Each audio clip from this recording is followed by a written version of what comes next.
Hello दोस्तों, आप सबका आपके अपने यूट्यूब चैनल गुरुकुल बाय विकास में स्वागत है। तो दोस्तों, आज हम रीजनिंग के इम्पोर्टेंट सेट नंबर 19 को सॉल्व करेंगे, जो हमारे होने वाले रेलवे, एसएससी या किसी भी कॉम्पिटिटिव एग्जाम के लिए महत्वपूर्ण होगा। ओके, तो चलिए दोस्तों शुरू करते हैं आज के सेशन को। देखिए, आज का हमारे सेट का पहला क्वेश्चन है कि दिए गए शब्दों में से तीन किसी प्रकार से समान है और उसका हमें चयन करना है जो तीनों से भिन्न है। ओके, अगर केला दिया हुआ है, यहाँ पे सेब दिया हुआ है और अंगूर दिया हुआ है और फूल गोभी दिया हुआ है। एक बात समझिए, केला, सेब और अंगूर ये किसी ना किसी प्रकार से ये फल की प्रजातियां हैं, और जो फूल गोभी है वो क्या है, वो एक प्रकार की सब्जी है। तो यहाँ पे सबसे भिन्न क्या हो गया, तो सबसे भिन्न हो गया यहाँ पे ऑप्शन नंबर डी, जो कि हमारा करेक्ट है। अगर आप सोचते होंगे कि इस तरह का इतना इजी आता है, तो हाँ दोस्तों, एक बात आप यकीन मानो, एनालॉजी का जो क्वेश्चन है ना, इसी प्रकार का सेट किया जाता है और इसी लेवल का आता है। ओके, क्योंकि ये फ्री का हमें एक नंबर देके जाता है। ओके, चलिए अगला देखते हैं। अगला कह रहा है हमसे कि उस विकल्प का चयन कीजिए जो दिए गए शब्दों के उस सही क्रम को निरूपित करता है जिस क्रम में वे अंग्रेजी शब्दकोश में आते हैं। ओके, यानी इन्हें हमें अल्फ़ाबेटिकल ऑर्डर में जो है वो प्रेजेंट करना है। ठीक है, यहाँ पे आप देखो, refine, reflect, referendum, refill and refinery. अब यहाँ पे अगर आप बात करो तो REF ये लगभग क्या सब में ये कॉमन है REF। तो जब REF कॉमन है सब में, तो हम F के बाद वाला लेटर जो है यहाँ पे चुनेंगे, क्योंकि REF तो सब में है, उसके बाद जो लेटर आएंगे ना उसके अनुसार डिसाइड होगा कि कौन जो है अल्फ़ाबेट में पहले आता है। तो देखो, REF के बाद क्या है, यहाँ पे E है, क्योंकि यहाँ पे I है, L है, E है, I है, I है, तो E पहले आएगा, E आएगा ना। तो E के बाद देखो यहाँ पे C है, E के बाद C है, और C के बाद जो है क्या दिया हुआ है, यहाँ पे रिफ्लेक्ट के बाद देखो आप, रिफ्लेक्ट में F के बाद I है, F के बाद E है, तो जो F के बाद E दिया हुआ है, क्योंकि जो E है वो I से पहले आएगा, यानी कि पहले हमारा तीसरा सही होगा ना जी। F के बाद जब E है तो पहले हमारा तीसरा सही हो जाएगा, यानी कि तीसरा यहाँ पे सही है। ओके, ये वाला हो गया तीसरा। अब इसके बाद अगर आप देखते हो तो REF E हो गया। अब उसके बाद आप देखिए I है, तो I पहले वाले क्वेश्चन में भी है और I चौथे वाले में भी है। तो I के बाद अगर हम देखें तो N है और I के बाद L है, तो L जो आएगा वो N से पहले आएगा जी। तो पहले हो जाएगा हमारा चौथा, और उसके बाद जो है हमारा हो जाएगा पहला। ओके, यानी कि ये हो गया, ये हो गया। अब बचा हमारे पास रिफ्लेक्ट और रिफाइनरी। तो अगर आप बात करो तो रिफाइनरी में आई हमारा पहले आ जाएगा, क्योंकि आई दिया हुआ है, तो आई हमारा पहले आ जाएगा। तो ये पांचवा हो गया, और बचा हमारा दूसरा, तो वो दूसरा हो गया। यानी कि जो हमारा करेक्ट पोजीशन है वो कौन सा हो जाएगा, तो 3, 4, 1, 5 और 2, 3, 4, 1, 5 और 2 जो है हमारा करेक्ट जो है अल्फ़ाबेटिकल ऑर्डर हो जाएगा इनका।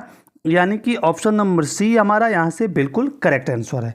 ओके, चलिए अगला क्वेश्चन देखते हैं।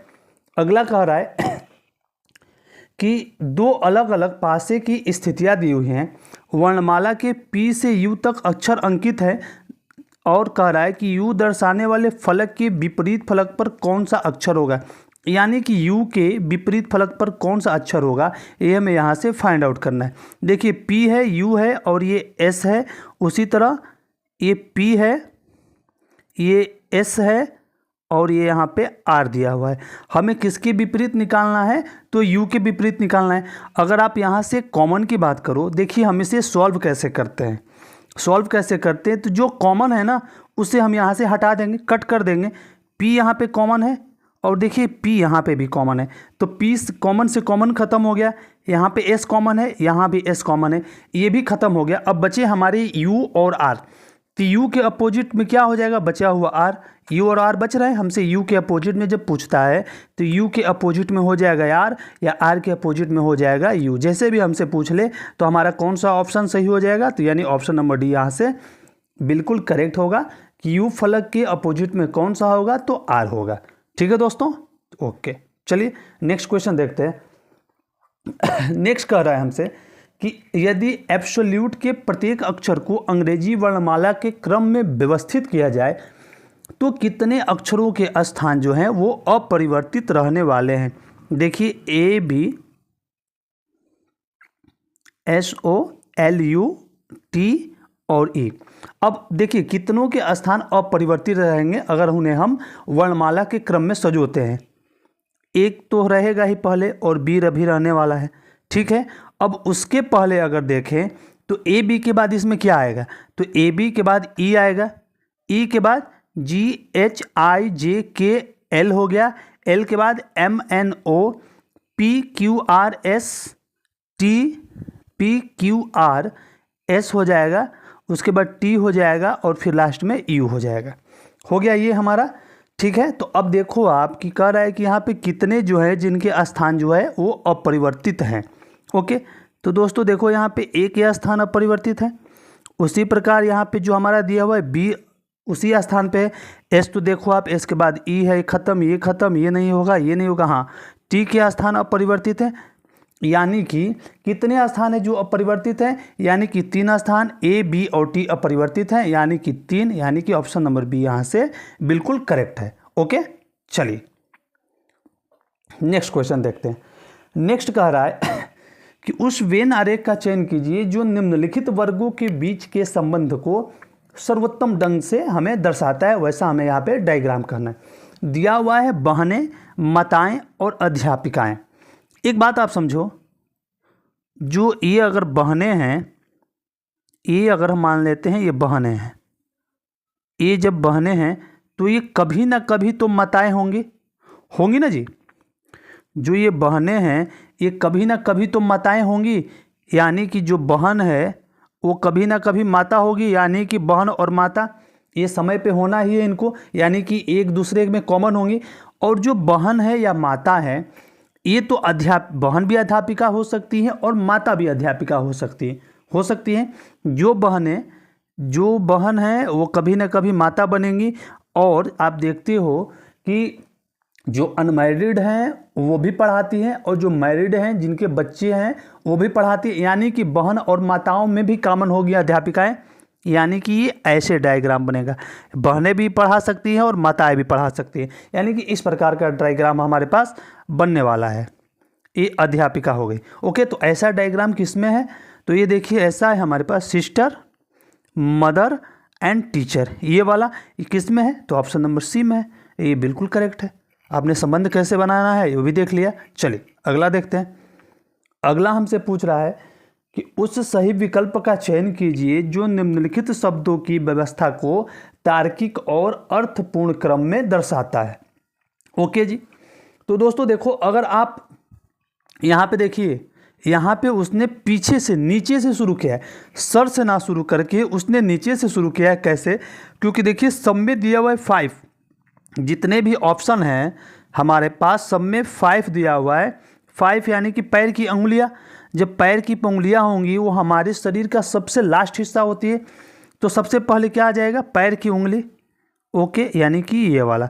अब पैर की उंगली से जब आप ऊपर बढ़ोगे तो हमारे पास क्या आएगा, पैर की उंगली से जब हम ऊपर बढ़ते हैं तो हमारे पास आ जाता है जांग, यानी कि तीसरा। जांग के बाद क्या आता है, तो जांग के बाद हमारे आ जाएंगे क्या, घुटना आ जाएगा, घुटना आ जाएगा। उसके बाद नहीं, एक मिनट सॉरी, हाँ देखिए, नहीं जी, ऐसा थोड़ी ना होगा, इसको आप डिलीट करो ऐसे। देखिए मैंने आपको गलत बता दिया ना, सॉरी। हाँ देखिए, पहले पैर की उंगली होगी, उसके बाद क्या होगा, उसके बाद होगा घुटना, घुटने के बाद क्या होगा, हमारा जांग होगा, जांग के बाद क्या आएगा, हमारा कमर आएगा, कमर के बाद क्या आएगा, ये वाला गर्दन आएगा, और गर्दन के बाद जो है हमारा हो जाता है सिर। यानी कि ये क्रम हमारा सही है। 5, 1, 3, 6, 2 और 4।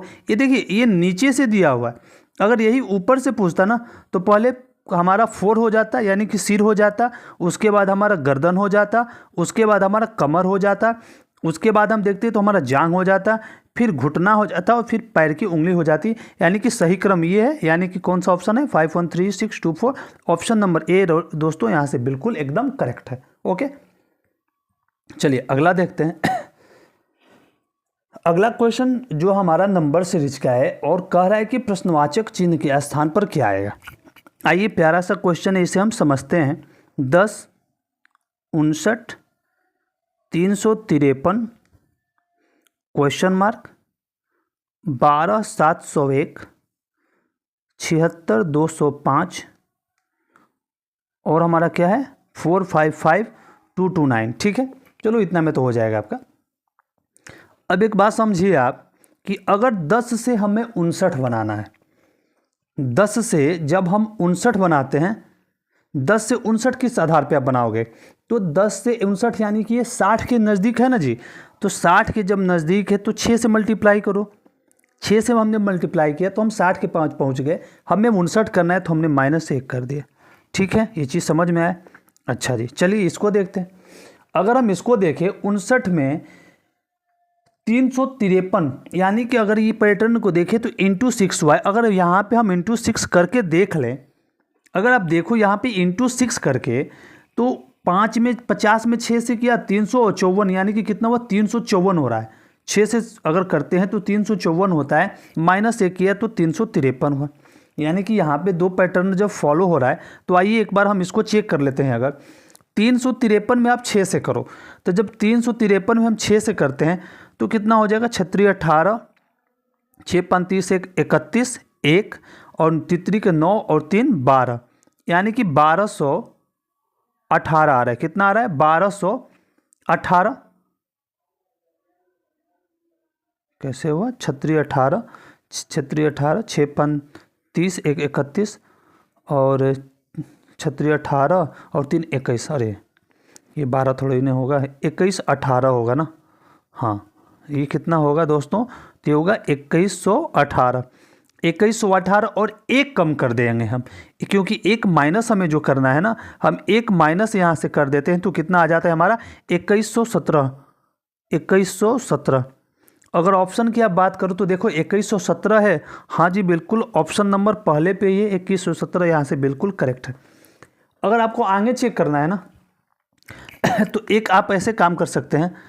ये देखिए यहाँ से जो ये 12701 है ना, आप 60 में 6 से करो 42 होगा, लास्ट में 2 आएगा और वहाँ पे हमें पता है कि डिजिट के अंक से 1 माइनस करना, 1 माइनस करो तो देखो यहाँ पे 1 दिया हुआ है।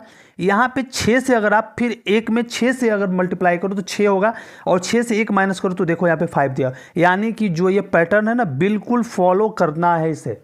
ठीक है, हमें पूरा लिख के पूरा सॉल्व नहीं करना है, हमें सिर्फ 2 पैटर्न हमने चेक किया, 2 समझ में आया, 6 से हमें तो लिखना भी नहीं है यहाँ पे। ओके, हमें मन में करना है क्योंकि 10 से हम 60 में गए, हमें ये था कि इंटू 6 -1 हुआ। फिर हम इसे ओरली अगर चेक करते हैं तो इंटू 6 और -1 हो रहा है, सीधी सी बात यहाँ पे इंटू 6 -1 कर देंगे। ठीक है, चलिए नेक्स्ट है।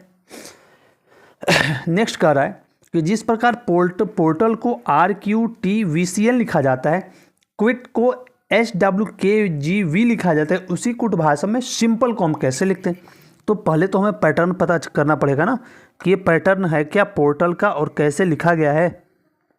TAL। देखिए P के बाद यहाँ पे R है, Q है, T है, V है, C है और N है। ठीक है जी। अब देखिए P के बाद अगर बात करो तो P के बाद +2 करते हैं, इस अल्फ़ाबेट में +2 करते हैं तो कितना होता है? P पर अगर आप +2 कर दो दोस्तों तो कितना हो जाएगा? R हो जाएगा। PQR। O, अब देखो O है, O के बाद आपको क्या करना है? O में अगर O के बाद Q कैसे आएगा? OPQ, यहाँ भी +2 हुआ है। R के बाद T है तो S और T, यहाँ भी +2 है। T के बाद V है, TUV। A के बाद C है तो ABC और L के बाद N है तो LMN। यानी कि ये जितने अल्फ़ाबेट है ना पोर्टल वाले, इन सब लेटर में +2 हुआ है, तब ये RQTVCN आया है। ठीक है, हमें कंफर्म हो गया कि जो पैटर्न है हमारा, जो अल्फ़ाबेट दे रखा है उसमें +2 करके बन रहा है। तो अब सीधी सी बात है, अब चलिए हमें यहाँ पे सिंपल का करना है, SIMPLE। अब देखो S के बाद T और U होता है। I में अगर +2 करो तो क्या हो जाएगा? K हो जाएगा। M में +2 करो तो O हो जाएगा। P में +2 करो तो Q और R हो जाएगा। L में +2 करो तो LMN हो जाएगा और E में करो तो EFG हो जाएगा। यानी कि ऑप्शन नंबर कौन सा यहाँ से करेक्ट आपको लग रहा है, यानी कि ऑप्शन नंबर, इसे आप डिलीट कीजिए। तो यहाँ पे देखो आप ऑप्शन नंबर सी यहाँ से दोस्तों बिल्कुल करेक्ट है, UKORNG है जी। ये वाला जो हमारा है ये बिल्कुल करेक्ट है यहाँ से। अब आप समझो एग्जाम में इतना करना था क्या? बिल्कुल नहीं करना था। P से R हमने देखा +2 किया हुआ है, P से R +2 हुआ है, हमें Q से S देख लेते, ये भी +2 है। तो अगर हम S से +2 करते तो STU, U यहाँ पे पहले अक्षर में है ना। अब देखो V है, T है, T है, क्या मतलब है? हमें क्यों पूरा सॉल्व करना है? U टिक करते हम निकल जाते, काम खत्म था। 1 सेकेंड का ये क्वेश्चन था। ओके चलिए, कह रहा है कि दी गई आकृति में कितने त्रिभुज है। त्रिभुज हमें पता करना है। तो त्रिभुज का आपको एक मैं रूल बता देता हूँ। जब भी इस प्रकार के चित्र में ये त्रिभुज दिया होता है इस ऐसे, तो हमें जानते हो आप कैसे करना है। 1 2 3 4 है यहाँ पे, कितने हैं? 1 2 3 4, तो 4 × 2 यानी कि 8, यानी कि जितने भी होंगे उसमें उसको काउंट करके उसने उस गैप को और हमें 2 से मल्टीप्लाई कर देना है। तो यहाँ पे देखिए 1, यहाँ पे अगर आप चेक करो तो 1 2 3 और 4, 4 है, यानी कि +2 करेंगे तो यहाँ से 8 हो गया। और एक त्रिभुज की अगर आप बात करो तो एक कौन सा त्रिभुज है? देखिए ये वाला त्रिभुज है ना जी, ये वाला, यानी कि 8 वहाँ से और 1 यहाँ से, तो यानी कि +1 यहाँ से, तो 8 1 वो कितना हो गया? 9, यानी कि ऑप्शन नंबर कौन सा सही है? ऑप्शन नंबर डी यहाँ से बिल्कुल करेक्ट है। ठीक है, चलिए अगला देखते हैं। कह रहा है कि जिस प्रकार JR को 11 को KT16 से एक निश्चित प्रकार से संबंधित है, VM22 को VO27 संबंधित है, उसी तर्क के अनुसार DS18 को हमें वो कोडबद्ध करना है कि क्या होगा। पहले वाला ही देख लेते हैं। JR11 और KT16 है जी, बिल्कुल है। इसको बताऊंगा कैसे सेकेंडों में सॉल्व होगा। अब J के बाद देखिए, J के बाद क्या होता है? तो J के बाद K होता है। अच्छा, यहाँ पे +1 है। और R के बाद क्या होता है? S और T, यानी कि +2 है। और ये क्या है? 11 से 16 +5 है। ये ऐसा बन रहा है, यानी कि +1 +2 और +5। ठीक है, तो ये भी आप देख लो। तो V के बाद W है, M के बाद +2 करो तो O होगा, और 22 और 5 17, यानी कि फुलफिल है। ये जो कंडीशन हमारा है बिल्कुल सही है। तो DS18 को हमें निकालना है। ये कौन सा बहुत बड़ा चीज़ है। तो D में 1 आप ऐड करो यहाँ से तो कितना हो जाएगा? E। S में आप +2 ऐड करो तो कितना हो जाएगा? कितना हो जाएगा बताओ? STU हो गया। और इसमें 5 ऐड करो 18 में तो कितना हो जाएगा? 23 हो जाएगा। बना क्या? EU23। क्या बना? EU23, यानी कि ऑप्शन नंबर बी यहाँ से करेक्ट है। एक चीज़ समझिए एग्जाम में कैसे होता है। पहले तो यहाँ पे 11 से 16, 22 से 27, 5 का हमें लग रहा है कि 5 में जब इसमें बढ़ोतरी होती है 18 से 23, तो ये ऑप्शन तो ऐसे कट जाता है। J के बाद यहाँ पे देखो आप K है, V के बाद W है, तो D के बाद E होता ना। ये पहले हम ऐसे टिक करते और भाग जाते वहाँ से तुरंत 1 सेकंड में। ओके चलिए देखिए, इसे सॉल्व करना है कि प्रश्न चिन्ह के स्थान पे क्या आएगा, ये हमें यहाँ से समझना है। 15 81 और 12, 18 99 15 और 17 120 से यहाँ पे क्वेश्चन मार्क है। जो हमें आएगा वो हमें यहाँ पे फाइंड आउट करना है। तो एक बात समझो आप, 15 है, 81 है और 12 है, मतलब कि ऐसा किन नंबरों को लिया जाए कि जो लास्ट वाला यानी कि ये वाला है, इसे हम सॉल्व कर लें। दोस्तों एक बात देखो, अगर हम यहाँ पे 15 और 12 को अगर ऐड करो आप, 15 और +12 ऐड करो तो कितना होता है? होता है जी 27 होता है। और 27 हमने इसको ऐड किया 15 12 को, तो आया 27। अब 27 से 81 बना सकते हो क्या? हाँ जी बना सकते हैं। तो किससे मल्टीप्लाई करोगे? तो 3 से मल्टीप्लाई करेंगे। 3 आएगा सर कहाँ से? तो 12 और 15 से ही 3 आ जाएगा। जैसे 15 + 12 = 27 है, वैसे ही आप 15 और -12 करो तो कितना आ गया? 3 आ गया। बना जी 81 बन गया ना। बिल्कुल बन गया। यानी कि उसी संख्या को ऐड करना है और उसी संख्या को माइनस करके दोनों को मल्टीप्लाई कर देना है। ओके यहाँ पे हमारा अगर आप देखो 18 है और 15 है, तो 18 और 15 कितना हो जाएगा, 33 हो जाएगा। माइनस करेंगे 18 और 15 तो कितना होगा, 18 और प्लस 15 है, ये हो गया 33। और उसी तरह 18 और माइनस 15 कितना हो जाएगा, इंटू 3 तो कितना हो गया, 99। कन्फर्म है। चलिए ये हमें समझ में आ गया। तो चलिए जो हमसे पूछ रहा है उसे हम सॉल्व कर लेते हैं। अब देखो यहाँ पे 17 है, कौन सी ऐसी संख्या ऐड करें कि 120 बन जाए, क्योंकि यहाँ पे जो संख्या आएगी वो ऐड होगी। तो देखो आप 17 में अगर 13 ऐड करो, पहले ऑप्शन ए से देखिए, तो 17 और 13 कितना होता है, 17 और 13 होता है 30 होता है। 17 में से 13 अगर घटाओ आप तो कितना होता है जी, होता है 4। दोनों को मल्टीप्लाई करना है तो कितना हो जाएगा, 120। पहला ही ऑप्शन करेक्ट हो गया। चलिए तो यहाँ पे क्या हो जाएगा हमारा, यहाँ पे हो जाएगा 13 और ऑप्शन नंबर ए यहाँ से बिल्कुल करेक्ट। आशा है दोस्तों आपको समझ में आया होगा। ओके चलिए अगला क्वेश्चन देखते हैं। अगला कह रहा है कि पीटर अपने घर से, अच्छा ये डायरेक्शन का क्वेश्चन है, पीटर अपने घर से प्रस्थान करता है और उत्तर की ओर 10 मीटर चलता है। चलिए पीटर को आज चलाते हैं उत्तर की ओर। अच्छा पीटर अपने घर से प्रस्थान करता है, ठीक है, पीटर अपने घर से प्रस्थान किया और उत्तर की ओर कितना चला, उत्तर की ओर 10 मीटर चलता है। फिर वो दाएं मुड़ता है, अच्छा इधर मुड़ा और 36 मीटर चलता है, ठीक है जी 36 मीटर चलता है। फिर वो बाएं मुड़ता है यानी कि इधर मुड़ता है और 5 मीटर चलता है, ठीक है जी 5 मीटर भी चल लिया। अब वो फिर से बाएं मुड़ता है, फिर से बाएं मुड़ता है और कितना चलता है, 25 मीटर चलता है। अच्छा 25 मीटर चलता है, ठीक है। पहले देख लें हम लोग कैसे ही है ना, कि उत्तर की ओर चला, हाँ घर से उत्तर की ओर चलता है, ठीक है 10 मीटर। फिर वो दाएं मुड़ा, हाँ जी ठीक है दाएं मुड़ा और 36 मीटर चलता है। फिर वो अपने बाएं मुड़ता है, हाँ जी बाएं मुड़ा और 5 मीटर चलता है। अब वो फिर से बाएं मुड़ता है, ठीक है और 25 मीटर चल, ठीक है और वह रुक जाता है। अच्छा यहाँ से 25 मीटर चला और रुक गया, ठीक है। वह जहाँ पे खड़ा है यानी कि यहाँ पे वो 25 मीटर चला और रुक गया।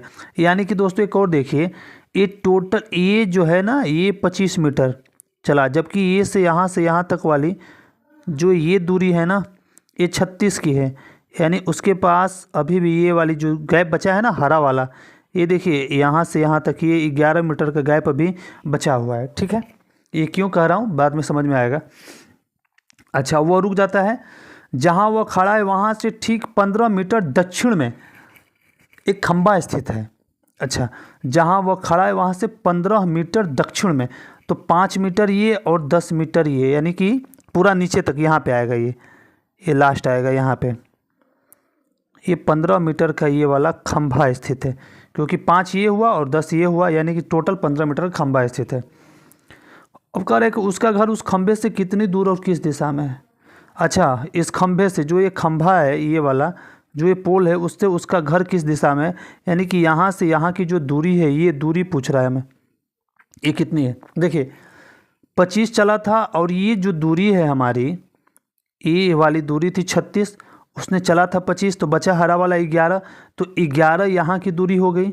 यहाँ से यहाँ की दूरी कितनी है 11, और किस दिशा में है तो इस दिशा में, यानी कि पश्चिम दिशा में है, तो 11 पश्चिम दिशा में उसका घर है, तो 11 मीटर पश्चिम दिशा। ओके ऑप्शन नंबर 1 करेक्ट है। चलिए कह रहा है कि यदि सुमन राजेश की अच्छा ओरली हो जाएगा ये, तो यदि सुमन राजेश की पत्नी, सुमन जो है वो कौन है, राजेश की पत्नी के बेटे की पत्नी है, यानी कि सुमन जो है राजेश की पत्नी के बेटे की पत्नी, यानी कि सुमन क्यों कौन हो गई, सुमन जो है राजेश की पत्नी का बेटा, यानी कि राजेश का बेटा और उसकी पत्नी, यानी कि ये राजेश की बहू हो गई। तो सुमन का राजेश से क्या संबंध है, तो राजेश की बहू होगी। ये कौन सा भारी है। चलिए अगला देखते हैं। कह रहा है कि दिए गए समीकरण को सही करने के लिए किन दो संख्याओं को आपस में बदला जाना चाहिए।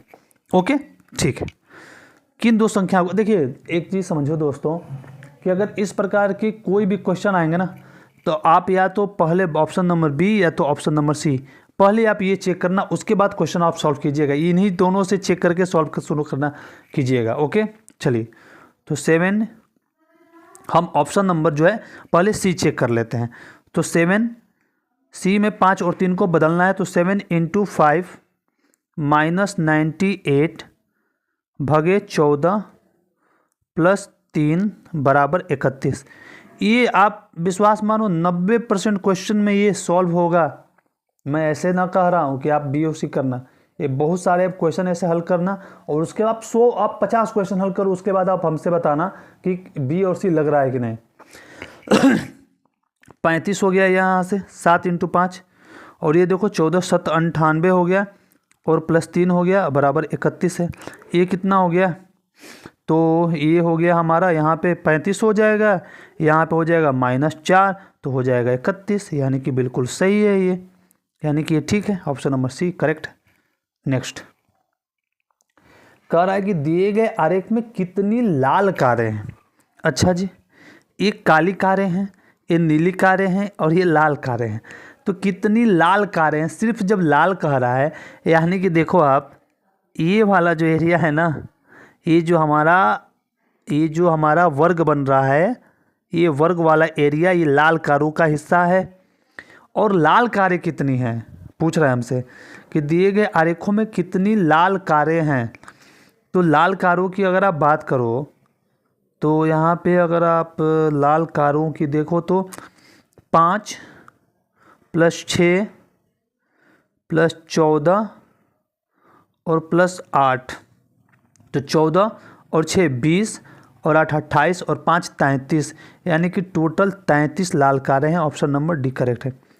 हमसे पूछ रहा है कि कितनी लाल कारें हैं, ये थोड़ी ना पूछ रहा है कि केवल लाल कारें कौन सी। अगर केवल पूछ दिया होता ना कि दिए गए आरेखों में केवल लाल कारें कौन हैं, तो केवल हो जाता 8 जो है लाल कारें, जबकि ये 5 6 14 और 8 है ना, ये लाल कार 14 5 और 6, इसमें लाल कारें भी हैं, काली कारें भी हैं और नीली कारें भी हैं। ठीक है, तो हमसे पूछा है कि कितनी लाल कारें, तो अब जितने लाल वाले हिस्से हैं ये वाला ऐड कर दो, 33 हो जाएगा। ओके चलिए, श्लोक्स का क्वेश्चन करते हैं हम लोग।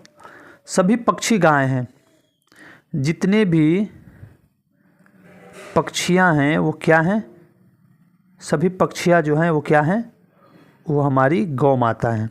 और कुछ गाय हैं वो क्या हैं, यार ये तो गजब कर दिया है यार, कुछ गाय कुत्ते हैं। ठीक है, कुछ गाय कुत्ते हैं। चलिए, कुछ कुत्ते पक्षी हैं, कुछ कुत्ते जो है पक्षी नहीं, देखिए ये जो कुत्ते वाला हिस्सा जा रहा है ना यहाँ पे, ये गाय में जा रहा है, पक्षी में नहीं जा रहा है, ये गलत होगा। कुछ गाय पक्षी हैं, ये तो बिल्कुल सही कि कुछ गाय जो है पक्षी हैं। फिर से आपको एक बार बता दूं, मैं डेली बताता हूँ कि जब भी हम ऊपर से नीचे आएंगे तो कुछ यूज होगा, नीचे से ऊपर जाएंगे तो सभी यूज होगा, क्योंकि अगर कहे कि सभी गाय पक्षी हैं गलत होगा, कुछ गाय पक्षी सही होगा, वही यहाँ पे कहा गया है। उसी तरह कुछ पक्षियाँ गाय हैं ये सही होगा, और सभी पक्षियाँ गाय हैं ये भी सही होगा। ठीक है, क्योंकि नीचे से जब हम जाएंगे सभी होगा तो कुछ भी होगा ना। ठीक है, यानी कि केवल दूसरा फॉलो करता है। अगर हम देखें तो ऑप्शन नंबर डी करेक्ट है। नेक्स्ट है, कह रहा है कि 7 मित्र हैं MNO PQ R और S, प्रत्येक ने पहली सेमेस्टर परीक्षा में भिन्न भिन्न अंक प्राप्त किए हैं, केवल 2 व्यक्तियों के अंक जो है Q से अधिक। अच्छा चलिए ठीक है, अब देखिए, अब यहाँ से हमारा स्टार्ट होता है मिशन। कह रहा है कि केवल 2 व्यक्तियों के अंक Q से अधिक हैं, केवल 2 व्यक्ति हैं जो Q से ज़्यादा अंक प्राप्त किए हैं, यानी यहाँ पे जो होगा यहाँ पे होगा। ओके, यहाँ तक हो गया। P के अंक Q से अधिक हैं, P के अंक Q से अधिक हैं। ओके जी, P के अंक Q से अधिक हैं, किंतु O से कम हैं। P के जो अंक हैं वो कह रहा है कि P के अंक Q से तो अधिक है परंतु O से कम है, यानी यहाँ पे O आ जाएगा। ओके, ये यहाँ तक हो गया। M के अंक R से अधिक हैं, M का जो अंक है वो किससे अधिक है, R से अधिक है। M के अंक R से अधिक है किंतु S से कम है, यानी कि S इससे छोटा हो जाएगा, बड़ा हो जाएगा। कह रहा है कि केवल 3 छात्रों के अंक S से अधिक है, तो अगर यहाँ पे हम ऐसे कर दें तो 3 छात्र बच रहे हैं ना जी, ये वाला और ये वाला, इनके अंक केवल यहाँ पे समझिए कि केवल 3 छात्रों के अंक जो है एस से अधिक है, यानी कि एस के आगे केवल 3 ही छात्र होंगे और पहले से भी हैं, ठीक है। एन के अंक सबसे कम हैं तो एन सबसे कम है, बन गया जी, इजी सा है। अब देखिए कह रहा है कि कितने छात्रों के अंक पी और आर के मध्य, पी और आर के अंकों के मध्य, तो पी और आर के अंकों के मध्य कौन कौन से हैं, क्यू जी हैं, एस जी हैं, एम जी हैं, यानी कि टोटल ऐड करो 3 है, ऑप्शन सी टिक करिए और भगिए। ओके, चलिए कह रहा है कि विकल्पों में से उस आकृति का चयन कीजिए जो प्रश्न चिन्ह को प्रतिस्थापित कर सकती है और पैटर्न को पूरा करेगी। अच्छा देखिए, आप पहले आप एक बार प्रयास करें ऐसे कि कौन सा सही होगा और कमेंट में ज़रूर बताइएगा। और दोस्तों हाँ, वीडियो को पूरा देखा कीजिए, ठीक है। चलिए अब हमें प्लस वाला हिस्सा ऐसे पूरा करना है जो आएगा, यानी कि ये तो ऐसे और ये वाला ऐसे, ये तो सब में है, हाँ जी ये तो सब में है।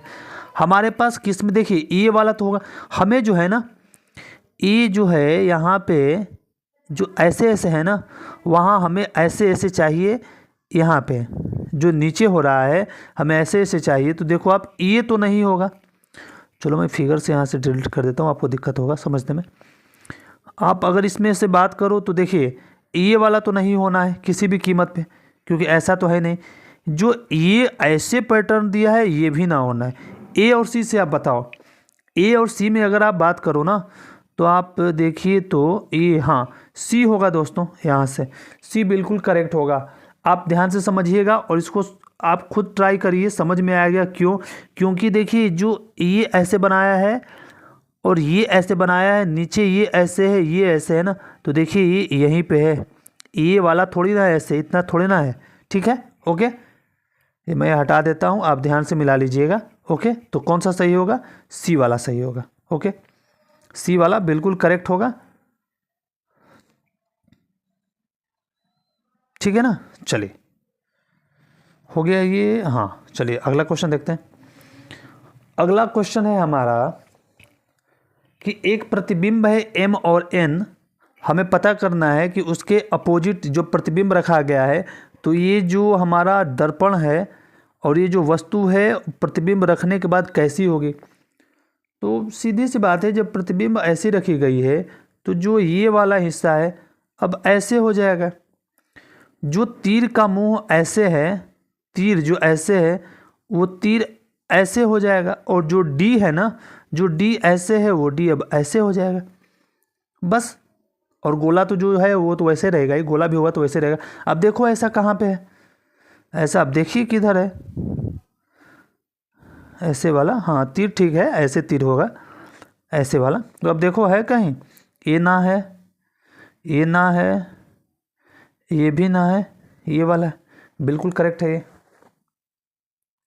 हाँ हाँ हाँ, नहीं ये मत सोचना आप डी आगे आएगा, ये जब उल्टेगा ना तो डी तो आगे ही आएगा, डी यहीं पे आएगा। मैंने समझाया कि डी का मुंह इधर हो जाएगा ऐसे, और तीर जो है वो ऐसे हो जाएगा। तो ऑप्शन नंबर डी यहाँ पे बिल्कुल करेक्ट है। ओके, कुल मिलाकर आप यहाँ पे अगर समझना चाहो तो आप एक चीज़ समझिए कि जो प्रतिबिंब है ना वो बिल्कुल उलट जाएगी।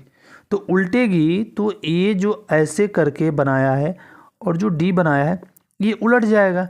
इसको अगर आप उलाट दो तो ये डी यहाँ से ऐसे हो जाएगा और तीर जो है ऐसे हो जाएगी, यानी कि ये डी में ही ऐसा संभव है, ठीक है। ओके दोस्तों, देखिए सेशन यहाँ पे एंड हुआ। सेट नंबर जो 19 है उसको हमने अच्छे से सॉल्व किया। तो दोस्तों देखिए, आपसे रिक्वेस्ट है कि अगर आपको हमारा ये सेशन पसंद आता हो तो आप प्लीज़ वीडियो को पूरा देखिए। देखिए एक ही रिक्वेस्ट करूँगा, वीडियो पूरा देखिए, समझ में आए तो कमेंट कीजिए, समझ में आए अगर लगता हो कि हाँ चैनल सब्सक्राइब करने की होगे तो सब्सक्राइब कर लीजिए, लाइक कर दीजिए और कमेंट जरूर कीजिएगा, ठीक है। मिलते हैं कल के नेक्स्ट 20 सेट के साथ, तब तक के लिए आप सबका बहुत बहुत धन्यवाद। थैंक यू, शुक्रिया।